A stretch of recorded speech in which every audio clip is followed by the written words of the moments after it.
মালয়েশিয়ায় অবৈধ অভিবাসীদের বিরুদ্ধে কঠোর অভিযান, 468 বিদেশি নাগরিক আটক, এদের মধ্যে বাংলাদেশের 174 জন।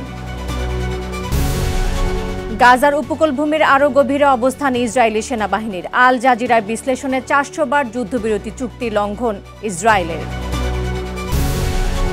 রাশিয়ার যুদ্ধ থামাতে যুক্তরাষ্ট্রের প্রস্তাবিত পরিকল্পনায় ইউক্রেনের সম্মতি, খসড়া রুশ স্বার্থের পক্ষে মনে করে ইউরোপিয়ানরা।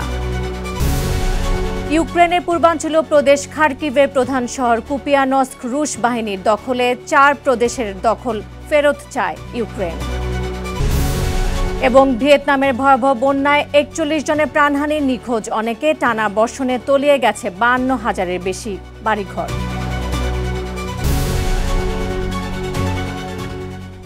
বিশ্বজুড়ে ঘটে যাওয়া দিনের গুরুত্বপূর্ণ ঘটনাবলী নিয়ে আরটিভির নিয়মিত আয়োজন সারাদিনের বিশ্বে আপনাদের সঙ্গে রয়েছে আমি নীরা ফেরদৌস। মালয়েশিয়ায় অবৈধ অভিবাসীদের বিরুদ্ধে বছর জুড়ে চলছে কড়াকড়ি অভিযান।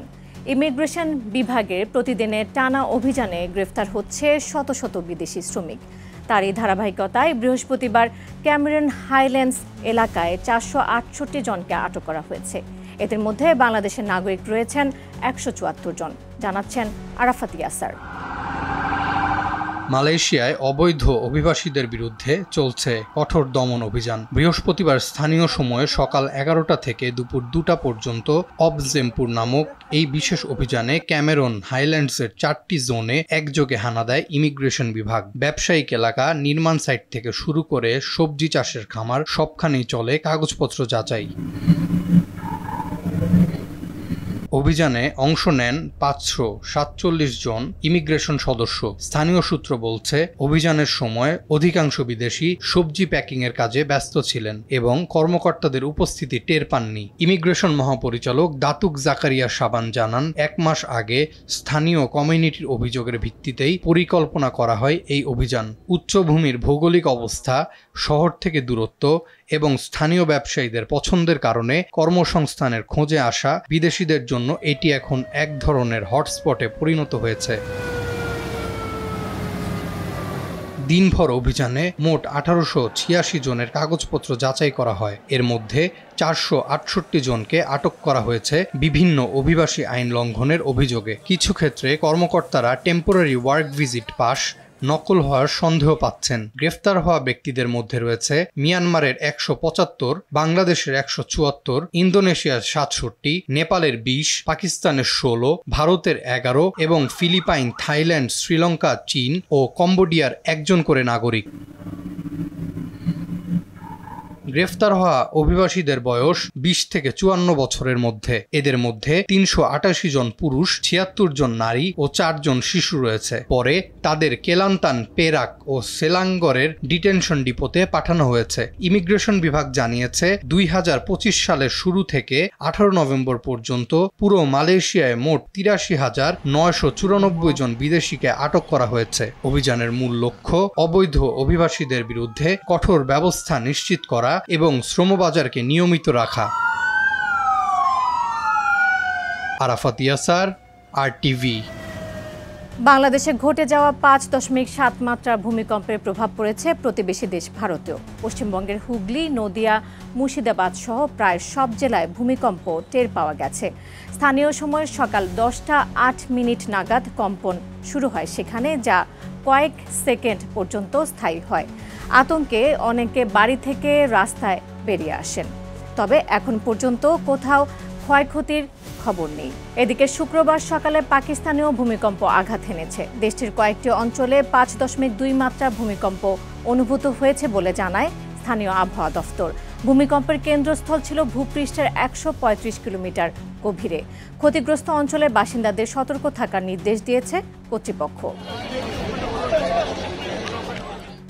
যুক্তরাষ্ট্র সমর্থিত যুদ্ধবিরতি চুক্তি লঙ্ঘন করে ইসরায়েলি সেনাবাহিনী গাজা উপকূলভূমির আরও গভীরে গিয়ে অবস্থান নিয়েছে। এতে গাজাবাসীর জনজীবন আরও সংকুচিত এলাকার মধ্যে সীমাবদ্ধ হয়ে গেছে। বৃহস্পতিবার এক প্রতিবেদনে কাতার ভিত্তিক সংবাদ মাধ্যম আল জাজিরা এমন তথ্য জানায়। প্রতিবেদনে বলা হয়, গাজার সরকারি জনসংযোগ কার্যালয় জানায়, ইসরায়েলি বাহিনী ও ট্যাঙ্ক গাজা সিটির পূর্বাংশে তথাকথিত হলুদ রেখা পার হয়ে প্রায় ৩০০ মিটার ভেতরে চলে গেছে। সংস্থাটি হলুদ রেখা সম্প্রসারণ যুদ্ধবিরতি চুক্তির লঙ্ঘন হিসেবে উল্লেখ করেছেন। আল জাজিরা বিশ্লেষণ অনুযায়ী ১০ অক্টোবর যুদ্ধবিরতি শুরুর পর থেকে ইসরায়েল অন্তত ৪০০ বার এই চুক্তি লঙ্ঘন করেছে। ইউক্রেনের রাশিয়ার যুদ্ধ থামাতে যুক্তরাষ্ট্রের প্রস্তাবিত পরিকল্পনায় সম্মতি জানিয়েছে ইউক্রেন। যুক্তরাষ্ট্র সমর্থিত এই খসড়া রুশ স্বার্থের পক্ষে ঝুঁকে আছে বলে মনে করেছেন ইউরোপিয়ানরা। এর আগে ২৮ দফা রাশিয়া ইউক্রেন শান্তি পরিকল্পনা দেয় যুক্তরাষ্ট্র। বিস্তারিত আব্দুল মালেকের রিপোর্টে। মার্কিন সংবাদ মাধ্যম এক্সিওস নাম প্রকাশ না করা এক মার্কিন কর্মকর্তার বরাত দিয়ে জানায়, রাশিয়া ও ইউক্রেনের মধ্যে শান্তি স্থাপনের জন্য যুক্তরাষ্ট্র কাজ করছে। যুক্তরাষ্ট্রের পররাষ্ট্রমন্ত্রী মার্ক রুবিও ও বিশেষ দূত স্টিভ উইটকফের পরিকল্পনায় দীর্ঘদিন ধরে কাজ চলছিল, যেখানে ২৮ দফার পরিকল্পনার একটি প্রস্তাবনার কথা উল্লেখ করা হয়েছে। ইউক্রেন ও রাশিয়ার পক্ষ থেকে কোন শর্ত গ্রহণযোগ্য হতে পারে সে বিষয়ে পরামর্শ নেওয়া হয়েছে বলে বৃহস্পতিবার নিশ্চিত করেন হোয়াইট হাউসের প্রেস সেক্রেটারি ক্যারোলিন লেভিট। এতে রাশিয়াকে পূর্ব ইউক্রেনের কিছু এলাকা ছেড়ে দেওয়ার প্রস্তাব রয়েছে, যেগুলোর উপর মস্কোর এখনও নিয়ন্ত্রণ নেই। রাশিয়ার অভ্যন্তরে হামলায় সক্ষম দূরপাল্লার অস্ত্র ছাড়তে বলা হয়েছে ইউক্রেনকে। এছাড়া পরিকল্পনায় রুশ ভাষা ও রুশ অর্থোডক্স চার্চকে আনুষ্ঠানিক মর্যাদা দেওয়ার কথাও উল্লেখ আছে, যা দীর্ঘদিন ধরে ক্রেমলিনের দাবি। যুদ্ধ থামাতে যুক্তরাষ্ট্রের এই প্রস্তাবিত পরিকল্পনায় কাজ করতে রাজি হয়েছে ইউক্রেনের প্রেসিডেন্ট ভলোদিমির জেলেনস্কি। বৃহস্পতিবার জেলেনস্কির সদর দপ্তর জানিয়েছে, আগামী কয়েকদিনের মধ্যে যুক্তরাষ্ট্রের প্রেসিডেন্ট ডোনাল্ড ট্রাম্পের সঙ্গে এ বিষয়ে কথা বলবেন। তবে এতে ইউক্রেনের নিরাপত্তার শঙ্কার বিষয়টিও প্রস্তাবনায় রাখা হয়েছে। এক্সিওসের হাতে পড়া খসড়া অনুযায়ী রাশিয়া যদি ইউক্রেনে ফের কোনো হামলা চালায়, তা যুক্তরাষ্ট্র ও ইউরোপীয় মিত্রদের পুরো ট্রান্স আটলান্টিক সম্প্রদায়ের উপর আঘাত হিসাবে দেখতে বাধ্য করবে। তবে ইউক্রেন প্রস্তাবনায় এখনো সম্পূর্ণ আস্থা পাচ্ছে না। ইউক্রেনের উপপররাষ্ট্রমন্ত্রী সের্গেই কিসলিৎসিয়া উদ্যোগটিকে অবান্তর বলে মন্তব্য করেন। এছাড়া এই পরিকল্পনা এক প্রকার ইউক্রেনের আত্মসমর্পণ হিসেবে দেখছে ইউরোপীয় নেতারা। আব্দুল মালেক, RTV। ইউক্রেনের পূর্বাঞ্চলীয় প্রদেশ খার্কিভের প্রধান শহর কুপিয়ানস্কের দখল নিয়েছে অভিযানরত রুশ বাহিনী। রুশ প্রেসিডেন্ট ভ্লাদিমির পুতিনকে বৃহস্পতিবার এ তথ্য নিশ্চিত করেছেন রাশিয়া সেনাবাহিনীর পশ্চিমাঞ্চলীয় শাখার শীর্ষ কমান্ডার জেনারেল সের্গেই কুজভলেভ। তিনি জানান, এই শহরটি ছিল ইউক্রেনীয় বাহিনীর পূর্বাঞ্চলীয় দুর্গ এবং প্রধান ঘাঁটি। কুপিয়ানস্ক রুশ বাহিনীর দখলে চলে যাওয়ার সংবাদটি এমন এক সময় এসেছে ওয়াশিংটনে যুদ্ধ শেষ করার ২৮ দফা প্রস্তাব দিয়েছে। তবে এর আগে কয়েকবার রাশিয়া ইউক্রেন যুদ্ধবিরতির চেষ্টা হয়েছে, কিন্তু সেসব সফল হয়নি। কারণ রাশিয়ার শর্ত দিয়েছে যে ক্রিমিয়া ও ইউক্রেনের যে ৪ প্রদেশ দখল করেছে রাশিয়া, সেগুলোকে রুশ ভূখণ্ড হিসেবে স্বীকৃতি দিতে হবে ইউক্রেনকে। অপরদিকে অঞ্চলগুলো ফেরত চায় ইউক্রেন। ভিয়েতনামের ভয়াবহ বন্যায় প্রাণ হারিয়েছে কমপক্ষে ৪১ জন, নিখোঁজ রয়েছে আরও অনেকে। শুক্রবার এক প্রতিবেদনে এই তথ্য জানিয়েছে ব্রিটিশ সংবাদ মাধ্যম BBC। টানা বর্ষণে ৫২,০০০-এর বেশি বাড়ি পানিতে তলিয়েছে এবং বিদ্যুৎহীন হয়ে পড়েছে প্রায় ৫ লাখ ঘরবাড়ি ও ব্যবসা প্রতিষ্ঠান। গত ৩ দিনে বেশ কয়েকটি এলাকার বৃষ্টিপাতের পরিমাণ ১.৫ মিটার ছাড়িয়ে গেছে। সবচেয়ে ক্ষতিগ্রস্ত অঞ্চলগুলোর মধ্যে উপকূলীয় শহর হই আন ও নাচাউং রয়েছে। দেশটির আবহাওয়া অধিদপ্তর জানিয়েছে, রোববার পর্যন্ত এই বর্ষণ অব্যাহত থাকতে পারে। সরকারি হিসাব মতে চলতি বছরের জানুয়ারি থেকে অক্টোবর পর্যন্ত প্রাকৃতিক দুর্যোগে ভিয়েতনামের ক্ষতি হয়েছে প্রায় $2 বিলিয়ন। ব্রাজিলের বেলেমে জাতিসংঘের জলবায়ু সম্মেলনে COP30 ভেন্যুতে অগ্নিকাণ্ডের ঘটনা ঘটেছে। বৃহস্পতিবার দুপুরে প্যাভিলিয়নের ভেতর আগুন ছড়িয়ে পড়তে কয়েক হাজার প্রতিনিধিকে দ্রুত বেরিয়ে যেতে হয়। প্রাথমিকভাবে কোনো হতাহতের খবর পাওয়া যায়নি। যেখানে আগুন লাগে সেখানে সাধারণত প্রদর্শনী, আলোচনা আর প্রতিনিধিদের জন্য নানা আয়োজন চলে। তবে আগুনের সূত্রপাত এখনও নিশ্চিত করা যায়নি। 2 সপ্তাহব্যাপী এই বৈশ্বিক জলবায়ু সম্মেলনে বিশ্বের বিভিন্ন দেশ থেকে হাজারো মানুষ অংশ নিচ্ছেন।